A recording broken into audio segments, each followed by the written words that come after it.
Hace tiempo que salí de casa y alejándome del Padre malgasté toda la herencia. Presentamos cápsulas de reflexión con el evangelista Osvaldo López. Necesito regresar a mi verdadero hogar, al lugar de intimidad, a donde está mi identidad. Aparentemente era un día como todos los demás, pero cambió la vida de Nehemías.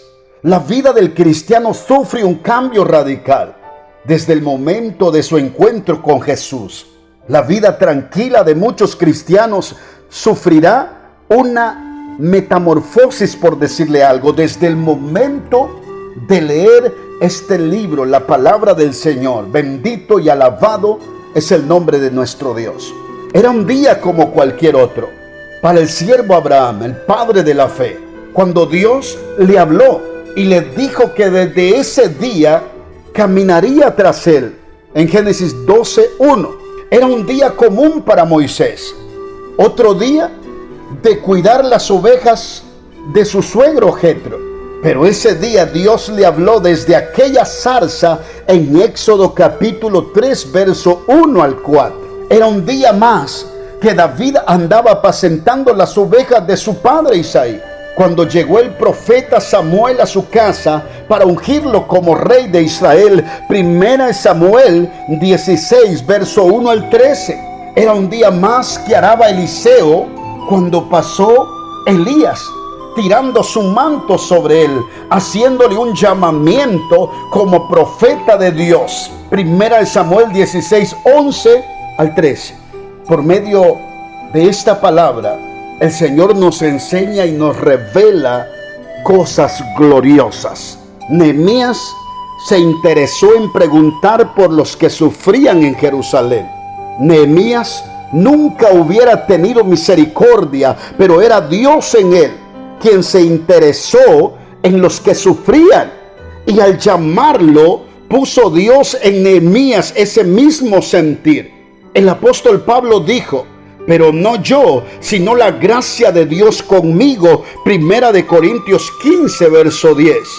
Cuando un cristiano se interesa por la situación espiritual de los demás, no es él, sino Dios a través de él.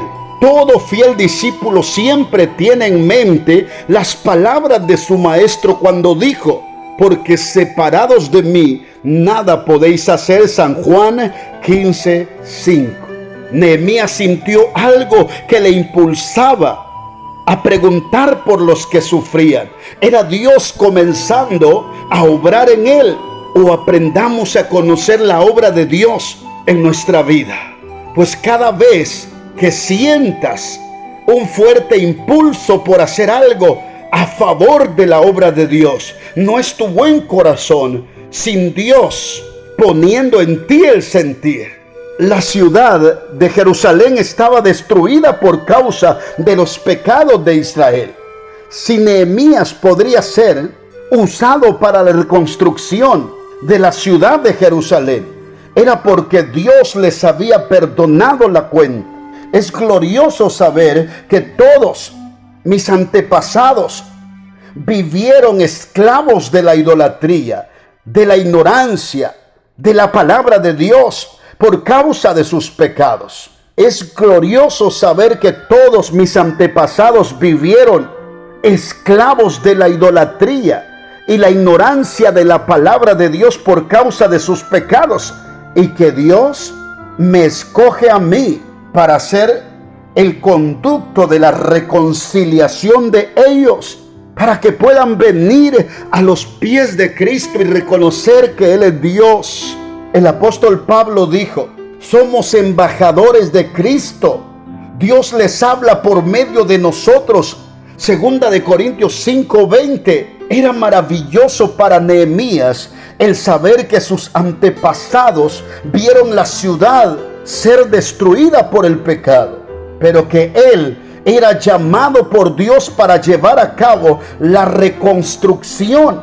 No importa cuánto suframos en la obra del Señor, Alentémonos con saber que Dios nos ha iluminado el espíritu y nos ha hecho antorcha de su gracia para llevar esa luz por todo el mundo. Hoy me encuentro tan hambriento y cansado de vagar, cuánto anhelo regresar a la casa de papá.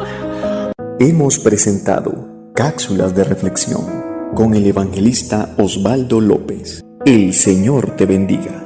Donde encuentro el alimento que me nutre el corazón, su palabra de